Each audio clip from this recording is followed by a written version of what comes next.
annulment. Tinlangay ba dito mga proseso at the same time yung legalities na grounds for seeking out? Tinalakay siya na naayon sa estado ng dalawang characters ng pelikula. Ayon sa age range nila.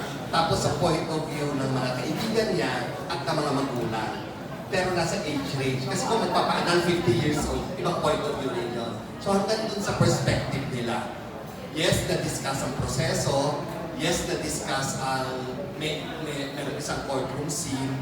Pero lahat yon serves as a background sa kung sino sila bilang tao.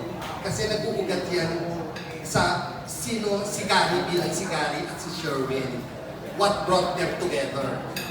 And bakit yung tama yung sinabi ni Lore, bumalik kayo dun sa dahilan kung bakit kayo una nagpakasal. Bumalik sila pero yung dahilan na yun natabunan na ng mga pag-iba ng pananaw nila sa buhay 7 years after. Yun ang, may isang linya si Gary dito. Sabi ni Gary, akala ko na plano ko ang buhay ko. Sabi niya, na plano ko ang buhay ko. I focused on my studies. I graduated with honors. Land a job na sa field na passionate ako. Pero nakalimutan ko planuhin ang pag-aasawa. Kasi na-inlove ako at nalulot ako sa feeling. Masarap kasi ma-inlove. Nakalimutan niya planuhin. Ang nakalimutan nila na ang relationship hindi lang tungkol sa nararamdaman mo. Yun ang nasa sentro, pero marami pang iba. Ang ibang mga tao, napaplano nila, ang ibang aspeto ng buhay nila, akala nila kontrolado nila. Ang nakalimutan nila, ang sabihin ni Gary, yung karakter niya, nakalimutan niya, hindi lang siya. Dalawa sila. At hindi pwedeng umaasa ka na magbabago. Hindi ka magpapakasal dahil umaasa ka may magbabago. Magpapakasal ka dahil gusto mo yung nakikita mo at handa ka. Hanggang ending na gano'n. So hanggang sa ganung klaseng pagtalakay, yes. Yung proseso ng annulment, tinalakay siya kasi bahagi siya ng kwento Pero hindi yun ang focus. Ang focus ay hindi tungkol sa legalidad. Ang focus ay hindi tungkol sa dalawang individuals na na-inlove at anong nangyayari sa kanila while going through an annulment process. Kasi yung buong pelikula is about nangyayari sa kanila habang may annulment. Congratulations, Joem, ko, tanga na. Kasi itong last quarter, sunod-sunod yung pelikula mo. Yung iba, puro mga bida ka pa. Thank you. Yes, very blessed po. I'm having a very blessed year ko. Thank you for never nakapasok ng Kulyon and having nakapasok ng Kulyon by Direk Adi Japan and right about now by Santo Hino. Pero first thing first, unahin muna natin for you. Cinema One, yan, YouTube. Oh my God, dami ko mga pala ginawa. And I'm just happy na yun, parang lahat yan ang paghihirap ko na bigyan ng award for me to be working. And thank you. Ang tanong ko para sa mga sa kaso, do you consider yourself a marrying kind? Yes. Kasi sabi nga ni Joem kanina, nag-evolve ang panahon ngayon at saka siyempre yung iba, kontento sa live-in at saka walang commitment, wala silang tawag dito, walang komplikasyon. So, do you consider yourself as marrying kind? Ako po, I think marriage is only an option for me if you find the right person for you. I wouldn't want to get married just because society tells me to. Kasi parang at the end of the day, you're the one who's going to be in the relationship and you're the one who's going to be living that life with that other person. So, that's why I feel like you have to make the right choice before committing yourself to someone, not just because of like you're of age, like as if there's the right age for that. You can get married anytime you want, whether you're like 50 or 60. So I'd rather go through the search until 60 and find the right person, then get married to the wrong person when I'm 30. So yeah. So only when you find the right person, then that's when it becomes an option. Yeah, I think naman everyone's the very time. I think for me, siguro yung tama yung sinabi ni Lovi na, yeah, you just have to find the right person. Despite of age, despite of time, di mo naman masasabi na mararamdaman mo na naman talaga yun. And dapat lang talaga hindi ka ma-pressure, especially sa aming mga artista, sabi ko kay Lovi kanina, sa aming mga artista, sa aming mga celebrities, kasi nagiging platform ng social media when it comes to yung mga yung nagpo-propose, yung mga marriages, yung mga mock proposals. So parang magiging pressure siya for everyone na parang gusto ko ganito, gusto ko maging ganito yung propose ko. And I think dapat hindi nila iniisip yun or dapat hindi nila kino-compare yung sarili nila sa mga ganung bagay. Dapat yung sarili mong time, sarili mo discard sa buhay kung ano yung gusto mong gawin. When you want to marry na, and yun, wala naman tamang panahon. Tama naman lahat ng panahon para magpakasal. You just have to find the right person. Copy-paste po. Sagot nila. But yeah, I do agree with them. And you know, I think also what's wrong siguro with society is that especially for girls, you're sort of raised to believe that your wedding day and what you see on social media is supposed to be this spectacular event. Dapat maganda yung proposal, dapat maganda yung pictures and videos. When in reality, the only thing that matters is if you're in love with that person. So whether you have all those things or not, whether you can afford those things or not, sometimes it comes down to money. But I think if you love the person, married or not married, then that's what should make you happy. Follow-up question. When do you feel that you are ready for A, marriage, so B, seeking annulment?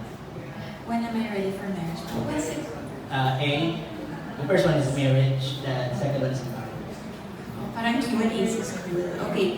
A, marriage. I guess when I find the right person that I can see myself growing old with, that I can see myself starting a family with, that I share the same values with. B, annulment. Sana po. I'll never be ready for it because it will never be an issue.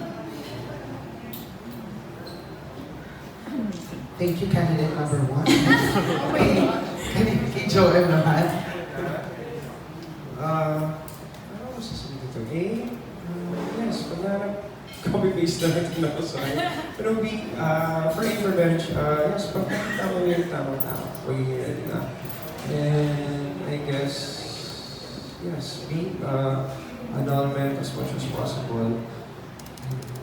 Gagawin ko pa rin yung best ko para i-save at mag-work your relationship and mag-manage ko sa kaya ng pagpasa. Yes. Ako po, of course I always say that if I find the right person, but I also feel I need to become the right person as well. So as an individual, I feel like dapat ma-accomplish ko muna yung gusto kong gawin as an individual. And then when I'm ready to share my life with someone and feeling ko nagawa ko na lahat ng gusto ko, yun, siguro then I'll be ready. Because I feel like mahirap kasi to share your life with someone na parang feeling mo nagkulang ka pa. Meron pa akong gustong gawin sa buhay ko, hindi pa ako buo. So yun siguro isa sa mga rason aside from finding the right person. And the second is, annulment. The truth is, shooting this movie made me realize na sobrang hirap pala to keep a relationship going. Parang, as much as possible, ayaw mo talagang mauwi sa ganito yung ang isang relasyon. So, lahat naman tayo, I think we're all praying for the best, even for other people. I wouldn't wish for even my enemies to go through certain pain. So, as much as possible, sana hindi pagdaanan ng pag-iwalay. Ano ba yan? No, breakdown ka na naman. Nag-breakdown kasi si Joem during a love scene. Yes, she's sharing. Share naman. Ilang take ba yun? Hindi ko kinaya, si Lovi na sasabihin. Hindi yung kanaya? O ikaw Lovi? No, kasi nakakatawa kasi. That was probably our last love scene na po sa movie. So, parang kami ni Joem, nandun na kami sa shower. And we're waiting for the cameras to roll and everything. Tapos, nakatayo lang po kami doon. And bigla na lang si Joem out of nowhere. Lovi. So sabi ko, kaya mo yan. So, but it's just like, it's not because it's, I don't know, bakit ba? Hindi ko din alam for the last scene, for the last love scene. Pero very hot kasi yung kinalabasan. So, Oh, but I watched that part. I loved it. Hot And I talaga. thank you. Thank you. Sobrang, kasi iba talaga pagka ginagawa mo, tapos nung pinanood Oo, namin. awkward eh. Iba yung kinalabasan. I'm so happy. Nakakakilig nga eh. Hindi siya makatindi. Talaga ako nahihiya ako sa part. Naiya pa siya. Hiyain kasi siya. Oh, mahihayin si... Mas mahihayin ka, di ba, Lovi? Pero mahihayin ako, pero- pagdating sa screen, di ba? Iba yung Lovi kung mapapanood sa big screen. di ba? Mahiyain talaga ako in real life, pero, yeah. Hindi lang mukha. It's a question from Rose before we... Konti na lang para ma-interpret na natin yung cast. Hello. Lovi, nung di ba nagpunta ka ng US, parang nag-aral ka din ng acting, right? So, na-apply mo ba siya? Na-apply mo na ba siya dito ngayon? Yes, somehow na-apply ko po siya. I believe na parang marami naman po akong nauwi na natutunan ko from LA sa mga acting coach na nakasama ko. But also there's instinct. And I feel like, kasi when you react with your actors, it's not calculated. It's not supposed to be calculated. So parang, since I'm working with Direk na, who knows exactly what he wants for this scene, and yung co-actors ko ay very giving at ang dami kong nakukuha from them. So basically, it's more of taking something from my actors and from my co-actors and from my director. So of course, I did apply stuff that I learned, but the difference is, I feel, is when you instinctively react, that's when it comes out naturally, and your heart and soul comes out truthfully. So it was more of that. Parang hindi na ako naging mindful masyado. Of course, I'm well aware when I read the script, but when I'm there, iba na yung instinct namin as actors. Next question. After doing the annulment, ano yung naging impact sa'yo nung the whole movie? Natakot ka ba to enter marriage, or nabago ba yung mindset mo from before yung mga chika-chika natin Yes. dati? And same goes to Joem. Kasi you're in long-term relationship, diba? So ano yung naging impact sa'yo ng the annulment? Naging impact po sa akin, of course, before I enter something, I have to make sure na sigurado kami sa isa't isa. And also, yeah, I want to make sure that I'm in love. Wow. I want to make sure I'm in love and have so much respect for that person so that hindi mauwi sa annulment or mauwi sa hiwalayan. Because going through this, sa pelikula pa lang, nasasaktan ako. And the fact that I do have friends who actually messaged me and told me na, oh girl, ako yan bukas sa court hearing. Masakit yan para sa akin na pinagdadaanan din ng isang kaibigan. So I wouldn't want to pray for that to happen. You know, I wouldn't pray for that even sa worst enemy ko. So, yeah. Feeling mo ba, hindi mo pa na-feel yung talagang na-in-love ka na talaga? I don't know. I mean, how do I say this? Of course, I think I've been in love maybe I am in love. Wow. But, it's so... Yun nga eh, ang hirap. Sagutin pinagpapagis na naman. Anyway, yeah, I think naman when we enter a relationship, we always feel like we're in love. I think it's just a different level of love each time. We don't love the same way twice. That's the only difference, I feel. Okay, Joem, ikaw. Hindi na naman ang tanong, pwede ba puro Korean stars na Hindi, anong takeaway ko sa kung natakot ba ako or na-inspire? Paano ba siya naman natakot ako na doon pa rin kasi ako sa stage na kung sa relationship na syempre masaya pa rin kami. Doon pa rin kami sa stage na yung may kilig pa rin, okay pa kami sa isa't isa. And natakot ako dumating doon sa point, lalo na sa tinatahan na ng movie na kapag nawala niya yung love niya for each other. So, doon ako natakot na paano nga, kung ako yun, paano ko gagawin? Kung magiging Sherwin ba or kung sa stage ko sa buhay doon sa time na yun, ano na yung level of maturity ko as a person, kung paano ko de-decision na yung mga bagay-bagay kapag nangyari.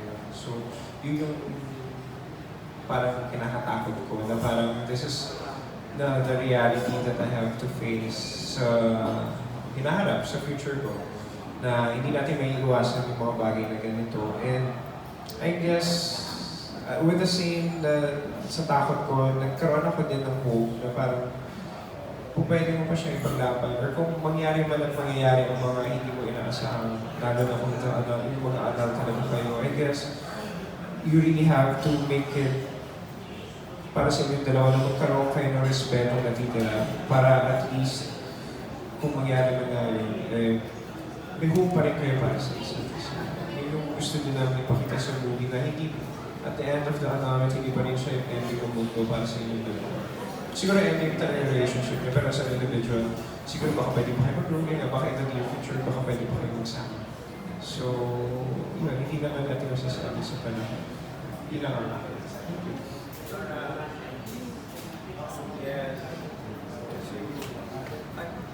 Okay? Same question. Okay na yata. Akin na ba? Is it because nakita mo yung mga delikadong eksena, kilala mo, sanay ka na sa kanya. Kaya siya yung pinili mo. Kasi pang port nyo na to di ba? Tapos isang movie lang na hindi kayo nagka-eksena, pero ilang beses na kayo nagsama. Madaming beses na po kami nagsama ni Joem. But, you know, ang sarap kasi maka-eksena ng isang magaling na actor. Wow. Because, no, but it's true though. Si Joem kasi, I've worked with him a million times. And you know when someone has depth and who's sincere as an actor. And plus, aside from he's an amazing actor, he's also very good looking. Wow. And there's this certain appeal about him. And I believe a lot of girls are actually jealous of me right now because of the teaser that they showed. But it's not just me. Parang everyone talked about it and everyone agreed and picked him. It wasn't me. It was Direct Mac, it was Mr. Sel, it was Mother, it was me, and we were all just like crazy about Joem because we knew that he was a great actor. And watching the trailer pa lang I mean, I was dubbing the trailer and I was already so amazed. And I'm just so happy to be here with him. Pero yun nga, sa dami ng projects na pinagsamahan niyo, sobrang close as to sa mga papuli mo sa kanya. Pero parang walang nangyaring something sa inyo na. I mean, parang hindi kayo na-involved, hindi kayo na-link. Why? Sarah, joke issue.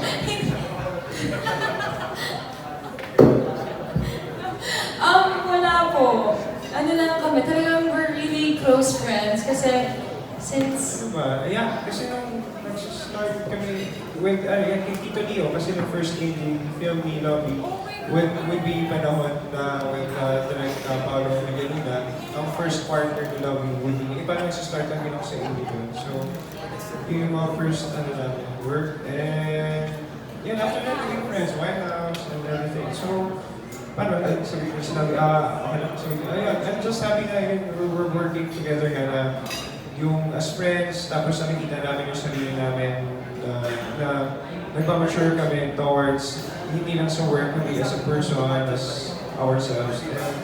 And I'm just happy na doing this kind of roles with her. Kasi komportable na kami sa isa't isa.